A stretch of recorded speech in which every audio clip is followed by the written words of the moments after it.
base camp was in a grassy hollow, and we're at about 3,000 metres.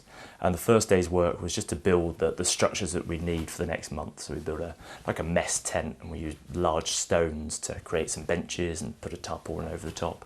And we need fresh water, so one of the snow patches, we buried a series of pipes that would, as the snow melted in the day, we could collect it and bring it back to the camp.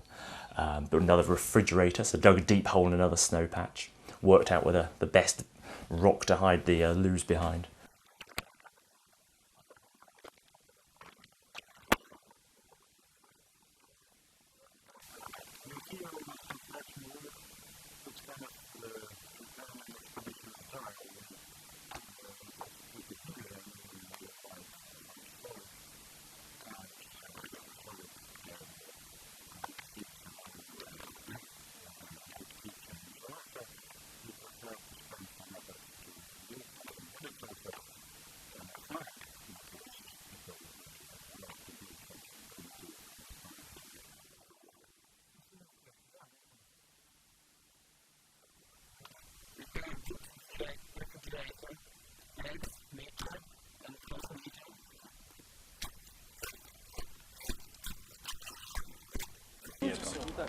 По центру. Поправим. Кирилл, все поправим.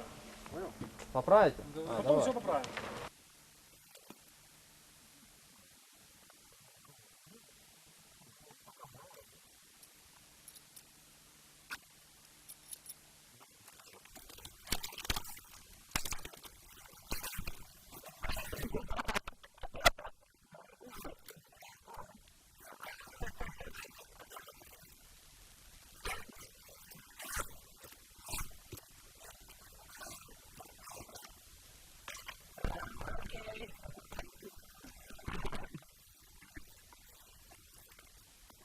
And it was amazing, where I'd been on expeditions with European cavers, and we would base ourselves near a village, so you'd always have somewhere you could go indoors, and all the sort of the secondary things you might need were catered for. But here we'd be in this remote basin for a whole month.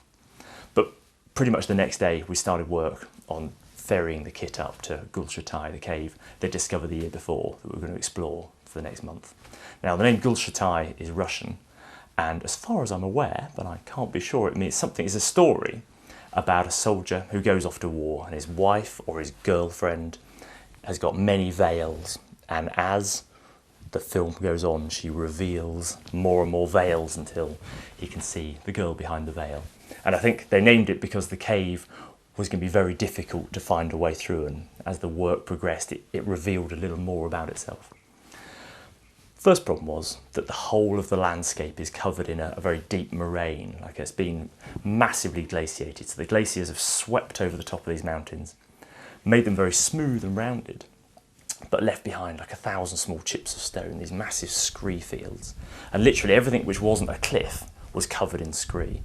So the caves are there. It's an enormous piece of limestone. They know the caves exist within the mountain, but it was the problem of how to access them, how to find a hole on top of the mountain that would lead the expedition deeper in, so we could find a cave which was 1,700 metres deep at least.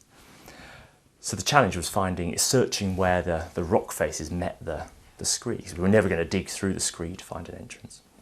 And the more we explored the landscape, it just became clear that it was going to be very hard to find an entrance. A lot of expeditions have been, or some expeditions have been there before and searched this landscape and found nothing. And this was 2002 was the first year that anyone actually found any way into this entire massif. So Gulai was a small entrance, very small, just above where the scree, the moraine, hit a cliff. And the cave consisted of a meander, which is a very tall, narrow passage. So it's very tall, maybe 10, 20 metres high, but maybe only 20 centimetres wide. And you can feel the air rushing through it, so you know this passage will connect into a deeper part of the cave, and there's the sense of a master system. Once you get lower down, you'll break into where all these small passages meet into this giant passage, where imagine it's like a drain to where all the water drains to. And we'd seen in the valley these gigantic waterfalls where the water resurges, comes back out of the mountain. So we knew there was a way through if we could find it. But Gulai was made up of very, very tight meanders, only just possible for the thinnest caver to squeeze down.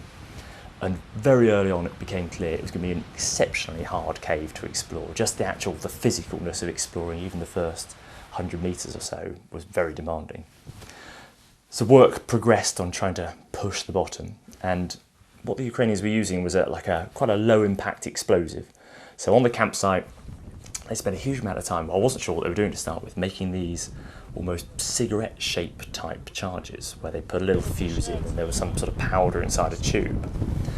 And having never seen it before, on the campsite it wasn't clear what these were going to be, but when we got in the cave and they started drilling the holes, and what they were doing, they were drilling sort of shallow holes along the side of the meanders in the tightest places and just popping the walls off. So not like a high explosive that would demolish the whole passage, it's just made it fractionally wider so you could get through. Конфетку тоже палочкой можно, только да, тебе надо четко помнить. Ну, глубину тоже уже видела.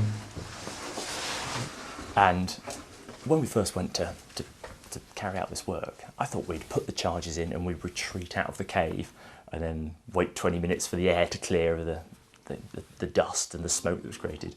But all we did was we drilled these holes and we just literally stepped round the corner, or sort of as far away as you wouldn't be in direct line of sight with the explosive, set it off,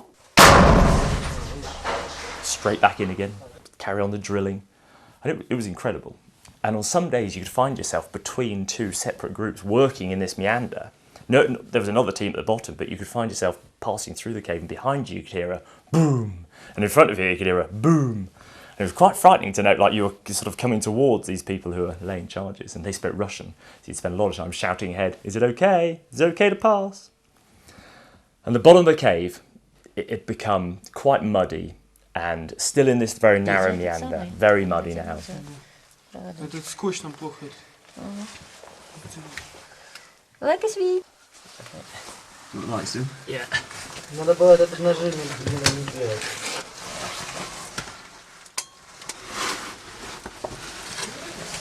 Oh, yeah, keep that. Right.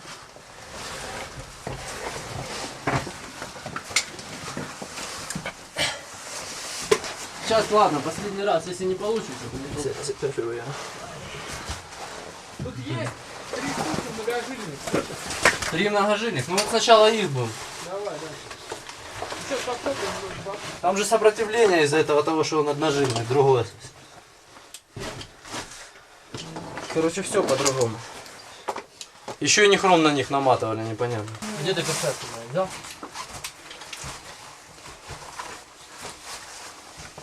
Ну что, давай. Давай, бахнем. Да. Да я. Потом если. Или? Мальчики, Давай. Давай. Готов. а ну батарейка. Ну давай батарейку. Да нет, аккумулятора должно было быть, ты что? Не совсем. And after a couple of weeks, it became clear that it was going to be very difficult to push a way on through here. This meander had been tight for a very long time, and they'd used these small explosives to increase the size, but we hadn't broken into anything larger. And by 3 weeks into the expedition, the energy had definitely gone from wanting to push the bottom of this cave, and teams started to search again. For a week, there was quite an extensive search across the mountains just to see if any of the other entrances they'd found might be more profitable to explore than Gulai. And 2 days before the end of the expedition, very close to where we were camping, and I'm surprised it wasn't found earlier, we found a very small pot, a really beautiful open pot that went into the earth. And unlike all the other entrances, which were small and high on cliffs, this was just on a lovely rocky buttress, a lovely hole that went down maybe 10 metres, and at the bottom there was a small squeeze, and with a howling draft coming through. And on that first year when we got to the squeeze, I couldn't fit through. But some of the smaller caves were coming back through saying, this is going to be the cave which takes us down to the valley.